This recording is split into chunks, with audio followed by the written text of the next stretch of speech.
Now we know how to add a method to an object and call the method from the newly created object. We echo some introduction messages with person's details. In that method, we just read the attributes of the person. It would be nice to have some method that can modify the attributes. So for person's object, maybe we could have age method to add years to person's age.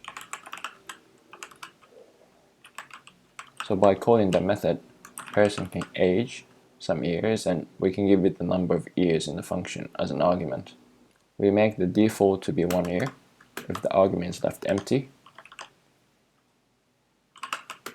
We are just adding the years to the person's age.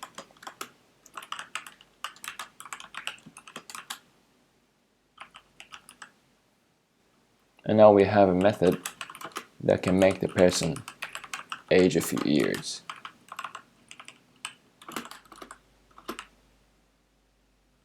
Initially, Uthman is 30 years old.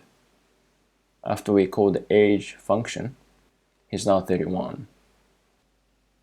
We can also give it a custom number of years. If we put 10, he's now 40 years.